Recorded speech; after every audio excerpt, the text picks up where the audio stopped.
this is what I feel like is going to be a video of progression from my brother yelling at Call of Duty in the room next door to me questioning which ones of these steelbooks are actually the rarest. So, I've seen a topic recently on Reddit where someone was asking what the rarest steelbooks are, and outside of everyone pretty much agreeing that it's mostly Mondo Steelbooks, but also that Wolf of Wall Street Steelbook that Film Arena had released only like 101 copies of or whatever, which is insane. I don't have I don't know if it's former or latter. I can never get those. I think it's latter. I don't have the latter. I don't have the Wolf of Wall Street one, but I do have a lot of those Mondos. But I do have a lot of premiums as well. Like, would you consider a premium steelbook to also be a rare steelbook? Because usually the steelbook is rare because of their external packaging if it's a premium. But maybe that's just a bonus feature and it's really just because this steelbook only has a few hundred units and people are really insanely rare about it. But then also the HD Zeta Dark Knight trilogy is exceptionally rare, but is that because of the steelbook or because of the overall packaging with the steelbook? So I kind of wanted to just look at the steelbooks that I have that are considered the rarest. I think some of these are premiums, but for the most part, they're all just individual things, and even by premium standards, they're just like a slipcover with a few thousand units of it and stuff like that, like exceptionally limited edition where it states how limited it is. The premiums I do have that you can only just see up here, like Blade Runner and Shaun of the Dead and Alien, I'm not going to count them because I feel like the rarest one I have is maybe my Akira Steelbook, and that being the one with the lenticular package on the outside, and the Once Upon a Time in Hollywood Manta Lab. I don't want to include them, though they are two of my favourite steelbooks. I didn't want to include them in this list because they're a bundle package kind of deal. I don't delineate the steelbook from the package, whereas something like, well, one that I'll show you first off, I guess, something like this, the Suspiria Steelbook, which is limited to 6,000 units. I think it's either 6,600 or just 6,000 in general. I can never remember. I believe it's just 6,000. But this is one that is considered to be a premium because, you know, it is... I don't know if it's considered a premium. I personally don't think it is. Like, it has the elements of why it would be considered a premium. Yes, I'm going to be taking some of these out for the video. Not all of them, but some of them out. This one's considered a premium because of how exceptionally limited it is. So, some of these I'm only going to briefly show like this, but I will say I do have videos on some of these as it is. This is the Suspiria Steelbook. It is an insanely gorgeous steelbook, and I'm going to be polite and I'm going to show the whole thing off. It has a slipcover to it, and it has the steelbook itself, and it is really just absolutely one of the absolute holy grails of steelbooks that I own. And it does have quite a lot of extra features to it. It has a sleeve that says it's one of 6,000 units produced. It doesn't say which number. And then it has two additional Suspiria-themed booklets, which I feel like I should probably put in my Suspiria 4K bundle. Like, I probably shouldn't keep them in the steelbook so I can keep the steelbook in more pristine of a condition. But at the same time, to each their own, I guess. I do have the 4K UHD separate, so I don't really open this one up too often. But, like, this is one that's probably... I feel like it's my most expensive one that I've actually personally bought that wasn't, you know, a big premium. I bought it mint condition, but because I'm the kind of guy who likes to take, you know, his premiums out of their packaging, which a lot of people like to keep theirs in their packaging. It is what it is. And again, I'm still deeming this one as a premium because it's limited edition. It does come with a booklet.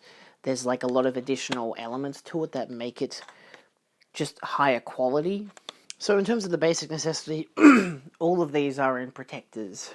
So I won't be showing off all of them in their full capacity, but I feel like it's nice to kind of just showcase the ones that I do have that are considered to be the rarest. For example, I do have the double lenticular Nova Media of Drive, which is considered pretty rare. I don't know how rare. Like, sometimes, again, these are expensive. Like, this was like $150, and the Suspiria one was just shy of $200. So, they do have a lot of qualities to them. And again, I don't want to take this out of its protector, so please go ahead, check out the video down below. If I feel like it, I might include the footage, if I can find the footage of those videos where I unbox these. But for the most part, that's probably the best thing I could do. I could just be like, go check out the videos to get more views. But, you know, there's this, which is considered one of my most expensive individual releases, despite being numbered to 422 of 1800. So here's a variety of steelbooks that most people consider to be rare enough, at least over 150 Australian dollars worth of quality that I bought. Luckily, most of these for less than that. So we'll start off with Chernobyl. I bought this from FNAC, so this is the French version of the steelbook, but I absolutely adore, like, it's such a cool looking steelbook. I think I've pretty much had it in a protector since day one. It's the 4K UHD, so I have taken a look at some of it. It's not exactly a show that I would pin as something eagerly rewatchable because of its nature, but I had watched it when it came out on Foxtel, and then I bought the steelbook. I didn't need to buy the steelbook, but I really liked it. It was really expensive. It was like $60 or something. It was a lot, but I bought it and I liked it, so I'm happy with that. This one is considered to be an absolute grail for most people, and I can utterly agree. I think there's only a tiny dent on it. I don't know where. I can't remember where there was one. I think it was on the top. Either way, this is the Blade Runner Mondo Steelbook, the original Mondo, not the Mondo X. This is considered by most people to be an absolute grail. I didn't really see the appeal in it. It's hella nice, but even now I still don't really think it's an amazing steelbook. I like it. It's just really kind of bizarre as to how they've chosen where they've got gloss and everything, but like as an overall artwork, it's really nice. The back being just like an expansion of the front is kind of underwhelming, but I mean, as an overall, it's really nice, and I got it for like $40. So I got it for really fucking cheap. So I'm happy about that, because I was considering it, but I'm like, I don't really like the design. If I find it's one of those, if you find a good price, you go for that rather than anything else. It wasn't mint, it wasn't shrink wrap, anything like that. It's got, like, I think one dent on the top, but again, I can't see anything here because I don't know where the hell the dent is. It's so minor, I don't care about it. But yeah, there you go. I have a lot of the Mondo Steelbooks. Not all of them. I spent $800 to get, like, 26 of them, I think it was. I sold a few of those off because some of them were duplicates that I already had, but I had the either better or worse condition ones, so I sold off the worst condition ones, kept the better ones, like Reservoir Dogs, for example. And that one's still mint in its plastic because I've had it before, and I just sold off my old version of it, which was dented and scratched, which sold like in a day. But I did get the 2049 Mondo X Steelbook. So yeah. Look, I got two Mondo Steelbooks that are both Blade Runners, 2049. That's pretty cool in my mind. I mean, obviously that's pretty cool. Like, most people would absolutely kill for these Steelbooks because they go for so much. And I bought them, again, really cheap. The Mondo one being $40, and I got that in a bundle of 4. And it was like $120 for I think it was $120 or $180 for the whole bundle. Either way, I got it with like 4 other steelbooks, all like French, Canadian, whatever. And the 2049 Mondo X Steelbook, I got that from Zavvi. I got it when it came out because I was waiting for it, logged in immediately, got it, no hassle there. Because in Australia, we get it like a few hours earlier than the US, so it wasn't that hard for me to get it, which is nice. Next up, we have an absolute grail of mine. Another Mondo. This is The Thing. This one I got in that big bundle. I have put in a protector since, but did come in damage, unfortunately. I decided to unwrap it because I really want to see the overall artwork and everything. It's not so obvious, but there's actually, yeah, it's very obvious under that, like, that whole ridge there that you can see there, that's the dent. Like, it's been dented, like, around about here, or, you know, but still, it's the kind of area where I hold my thumb to it, so I don't really mind. And look, even after getting it, it's a steelbook that I do like. I understand why people like it so much. I'm not in love with it. I have the Arrow steelbook, which I prefer as a steelbook. That one I only got recently too, which for me is like a grail, but I got it for like $30. But even the Thing one here, because I got it in that $800 bundle, I pretty much got it for like $30. So, you know, where everyone's going insane about how it goes for like $200, mint condition, all that kind of stuff. And I got it mint, not knowing it had damage to it, but it was like one of 2 steelbooks in the whole lot that had damage, which you couldn't tell. You could probably tell with that one because it had even with the shrink wrap on it, but I didn't notice. And obviously I wanted to take it out, so yeah, but I'm not the kind of person who would resell that. Like, that's something I would keep for the long haul. So I don't particularly mind its damage. It's disappointing, and I feel a lot better, alleviated at least, since getting the Arrow Video Steelbook and even the new 4K Studio Canal one that's coming out. So, you know, it is what it is. So this next set is just a bunch of Mondo Steelbooks. I don't know how rare this one is exactly. I've got both Boyhoods.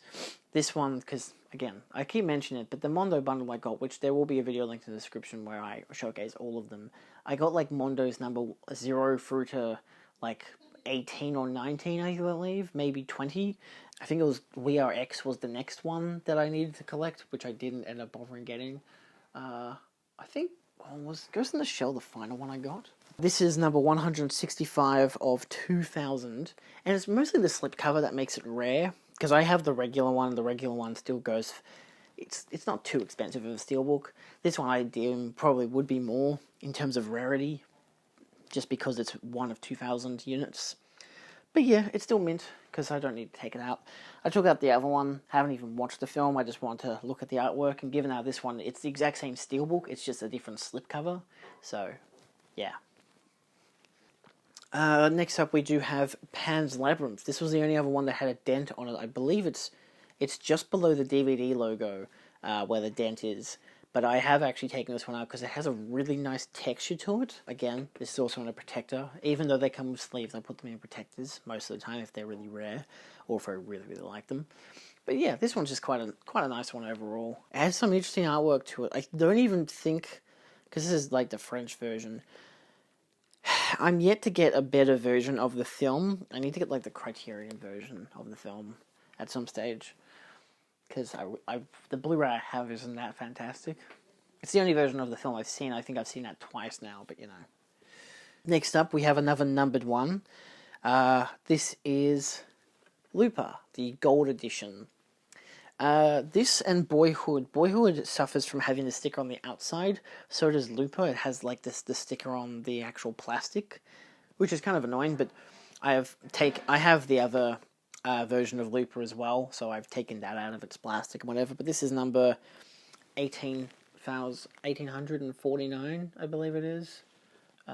47 of 2044. But yeah, it's nice. It's gold. I like gold. Anyway. I don't really need to talk much about these steelbooks. This is one that people are going to go insane for. Drive. Because I have 2 Drive steelbooks. I did have this one before I got the Nova Media one. The Nova Media one I got when the Manta Lab came out, because everyone was going up mad for the Manta Lab. And I was like, I've got this. I don't need the Manta Lab, but I really wanted the Nova one because I like the lenticular cover. But yeah, I have this one. I have taken out of its shrink wrap. It is in absolutely pristine condition. Again, I took off the fucking shrink wrap because I'm not a maniac. I'm going to take off the shrink wrap because I want to look at the steelbook. And honestly, I got to the point where after I opened the thing and realized how it was damaged, I was like, oh my god, I have to make sure the rest of them aren't damaged. So I've still got a few in their shrink wrap. I've got like Reservoir Dogs and Labyrinth and obviously those more rarer Looper and Boyhood and whatever. But yeah, I took this one out because I really like the design of it. I know it looks dirty, but that's just because the protector is a bit worn. But that's okay, because it's protecting the grail. Yeah, someday I might put these things up on eBay. Doesn't really matter. A lot of people won't buy it because it's not in exact shrink wrap. I like to appreciate all the artwork, because the inside artwork on the discs, Mwah, love it. Good shit. Next up, I have two classic Zavvi releases. I have Star Wars A New Hope. This kind of speaks for the whole original trilogy that I have, all on 4K. I've actually replaced the discs in this one, the Blu-ray disc, with the Project 4K 77, because I wanted to. But yeah, this is really nice artwork to it. I really dig the artwork. Obviously, I have all three of the original trilogy ones. I never cared to get the prequels or the sequels on Steelbooks because they were way too expensive to begin with, and realistically, I just wanted the 4K discs of the original trilogy. You know, and they still look really nice. They're really nice Steelbooks. Obviously, the Empire Strikes Back one was a fucking disaster, but I got a magnet for that. Makes it look even better. So yeah, that is what it is. I'd show off those two, but there's no real point. I feel like that's the rarest one, A New Hope. I do have this as well, the whole quadrilogy for this franchise of Indiana Jones. I got them all mint in their shrink wrap, took them all out because I really like the artwork, and I have since gotten the 4Ks, not the Steelbooks for the 4Ks, because I don't like the Steelbooks for the 4Ks. Even Zavvi is trying to sell them off for as little as they can. But yeah, I really like this. I don't know how exceptionally rare and valuable it is, but it was rare enough that it would probably cost me about $200 for the whole lot of 4, because I got the 4th one for really cheap on eBay, because nobody likes the 4th one. Ha ha ha. I like it. And I believe I got the first 2 from a guy in Scotland. I bought them on eBay, but then I had to pay like $30 extra because of like import fees and GST and whatever, and he didn't realize that I had to do that, so when I paid it, he was like, oh shit, let me recharge you, and I'll get you to pay me directly through PayPal, and then I'll send them off to you. And I was like, oh, that's kind of dodgy, but I'm also like, you know what, he's been nice enough to like save me like $30. Let's try it. And they came in perfect condition. I sent him a message saying thank you so much, it was wonderful for him to have done that. And yeah, easy peasy. And I think I got the 3rd one just through regular eBay stuff. It was just there for like $40-50 or whatever. So I was like, done, bought it, let's go. So it only cost me like $200 for all 4 of them, which is nice. Oof, more expensive ones. Another one I've taken out of its shrink wrap because it has exceptional inside and outside artwork. It is Ex Machina. This one is really nice. It's just exceptional. I don't look at these too often. One of those things of when you buy steelbooks and you just leave them on the shelf. I don't think this one was in absolutely perfect condition, not a single dent or scratch, which is great. Obviously, I prefer to keep it in its protector. Next up, I feel like this is the rarest of the two, but it depends on eBay sales. But given I've kept it mint, this is Terminator 2, Judgment Day, of course, in its original shrink wrap. This is the like exoskeleton version.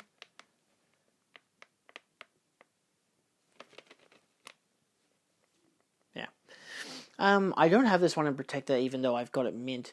It does have the little sticker on it. But it doesn't have, like, anything saying that it's, you know, how many there were of it or whatever. But I've never considered taking it out, because the artwork on the outside is the only thing that's different compared to the red one, which I have that one as well. That one I've taken out of its shrink wrap, looked at it. Even the inside artwork I think it's pretty good. I can't remember. It's been a while since I've opened it. But I was like, that one had all the extra shit on it, so I'm like, well, given that the green one doesn't have all the shit on it, I'll take the red one out, look at all the red one. Wow, look at how nice this is. Put it back in and put it away. Easy peasy. Keep one in pristine, one not so much. Here's another one where I've done the exact same. I've had 2 steelbooks. Did I have 2 steelbooks for this film, or just the one? No, I have 2 steelbooks. 3 Mondos for it. One being the Mondo X. Well, I think they're both Mondo X, actually, but one's the 4K. I know I talk before I show it, but I'm being dramatic. It's the Avengers. I have all 3 steelbooks for Mondo for this film. The 4K I've taken out of its shrink wrap. The Blu-ray I've taken out of its shrink wrap. This one I've kept in and put in a protector. This one is number 943 of 2000, as you can see there. It's one that's considered to be some people's absolute grail, and I can see why. It's really nice artwork. Because it's the numbered one, you don't have any of the logos on it or whatever. But yeah, it's still its shrink wrap, as you can tell there. It's not fun to look at that spine when I chuck it on the shelf. but it is in absolutely perfect condition. It's one that I'll probably end up selling off one day, just because why not? But I got it in that big ass bundle, so I was like, hey, this is pretty good. So this is the Terminator 2 one. See, it's kind of still the same. But it's just because this one has all that on the back. In contrast, I just happen to have this one down. Yeah, it's pretty nice. They're all really nice, in all honesty. Only at Best Buy. Of course, they're all American, because you can't get them in Australia. Not this easy, not that easily at least. Some consider this one to be rare, Godzilla King of the Monsters. There are two different versions. I think this one's some people consider this to be the rarer one. Some people consider the other one where it's Godzilla beaming up to the sky, whatever. And then each side has like a different monster. I really like this design though. It's got some wacky ass colours, which is really cool. Yeah. Still, that's one I just bought secondhand. These two are also considered pretty rare, I guess. Doctor Who The Specials, the David Tennant one, and the 50th Anniversary Edition. I have both of these out of the shrink wrap. I bought them for my brother, actually. I hadn't even heard of the Doctor Who ones until I bought this one for my younger brother for his birthday, so they're not actually mine, they're my brother's. But they really just had really nice artwork, all on Blu-ray. We had all the DVDs, but we didn't have a few of this stuff as well. Like, there are, like, one of the animated specials that we didn't have, but this also has The Wedding of Sarah Jane Smith, part 1 and 2, so, you know, it does have Dreamland, which kind of sucks, but, you know, it has Infinite Quest as well, so, yeah, but nice artwork. But a lot of these Doctor Who ones are really, really rare. I don't have these in protectors, because, well, they're not mine, so I don't really care. You know, I have to learn to not care. This is probably another one that's quite rare. Considered for me a grail as well, just because I really love the design. This is the Zavvi version, the British Steelbook for the 4K UHD of The Shining. It's the only 4K of the film that I own. I should probably get a regular version of it at some stage, but I just haven't gotten around to it. But yeah, it's really nice. I kind of found it just insane how expensive it ended up growing, but it's mostly because in the US it became really hard to find and really rare, so I don't know, it just is what it is, you know.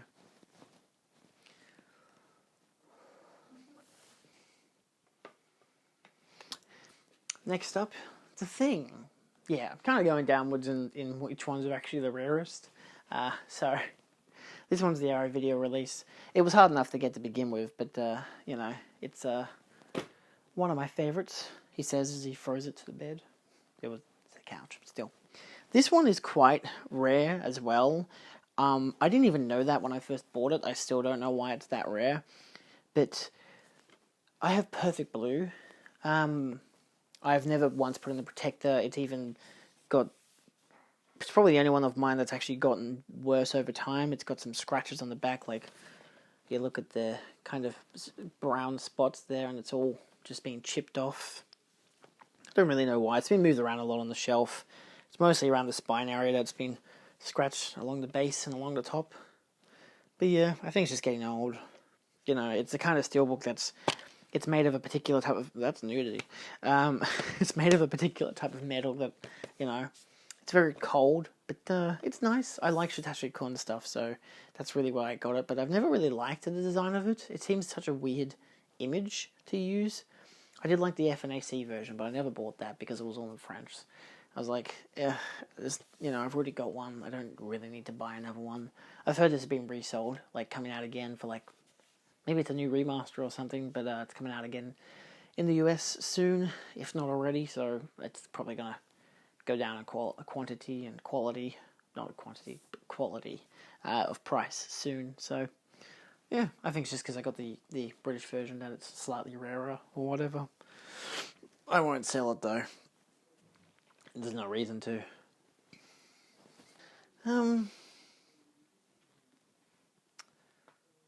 Alright, well, yeah, I guess.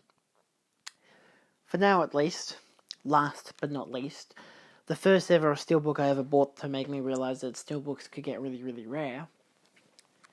Alita Battle Angel. This is the 4K Blu-ray 3D bonus disc limited edition steelbook The one that has the hand obviously on the front, but absolutely fuck all on the back. It's still on this J card because for that reason. I only recently put in the protector as of like a month and a half ago, but it's always been in good condition. And I've only watched this version. Wow, I just realized there's like a great 3D effect that you can get from the hand. I don't know if you can see that with the light can shine on it. Like that gives it like a 3D effect. Either way, I can see why it's so considered so nice. People like it so much. It is a really nice steelbook.